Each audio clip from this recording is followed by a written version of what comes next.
I'm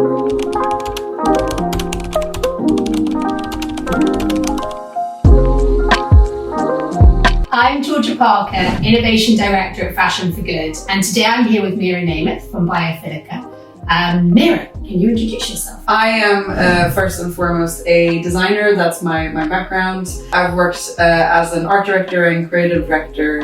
So I do have quite a lot of experience with fashion brands, but I think in a quite different way than how we're engaging with them currently in Biophilica. If we roll back, how did you come to found Biophilica and what led you here? The way that it really started was with the birth of my daughter Nora in 2013. I was interested in various waste streams that were very underutilized and also easily accessible, even in urban environments. And that's when I became really interested in green waste. So green waste for us means things like autumn leaves, any type of leaves or stems that essentially come from trees. I then started making a lot of different samples, not with a clear intention of making a leather alternative, making foams, rigid material, a flexible material that then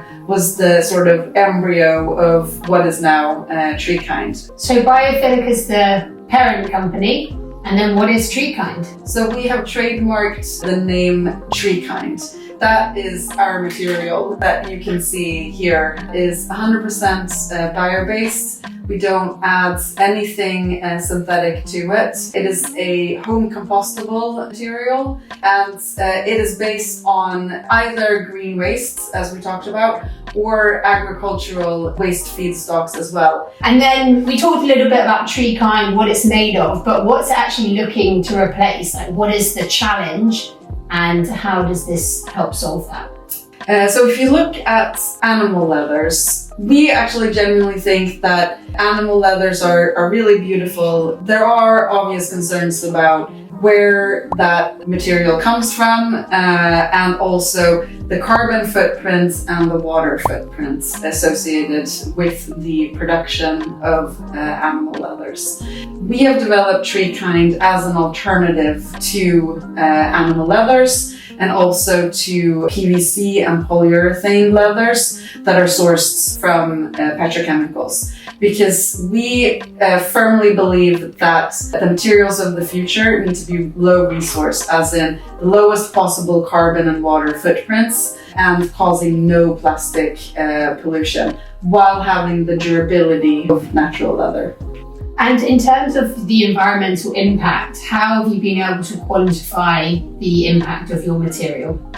So we have done a preliminary LCA, a life cycle analysis, that is showing really, really great results, both in terms of the carbon footprint and a lot of other parameters that are checked as well. So our carbon footprint is estimated around 2 kilos of CO2 per kilo of TreeKind, which is extremely low if you compare it to leathers, which are more kind of around 20 kilos up to 100 kilos of CO2 per kilo animal leather. So a huge reduction. Also, if you look at the water footprint, it's a fraction, it's less than 0.1% of the water that's used in conventional leather production. So to build on that, I mentioned fashion.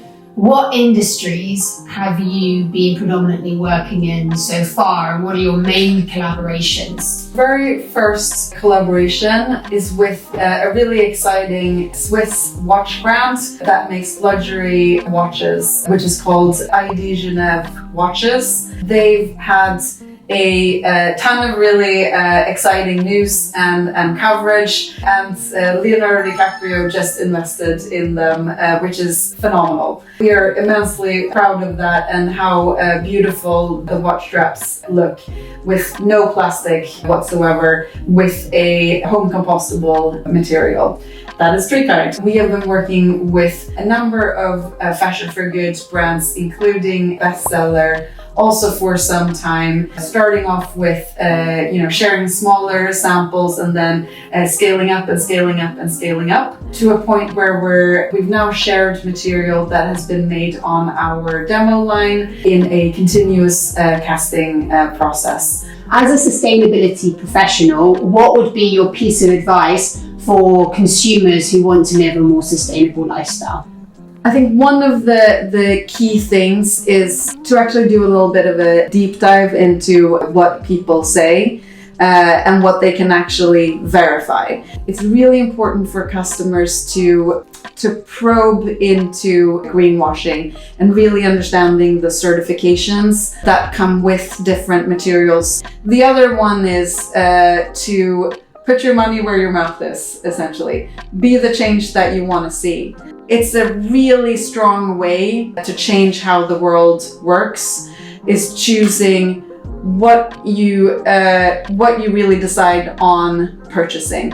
You have purchasing power as a consumer. So if you want to see the change, show that change with your purchases.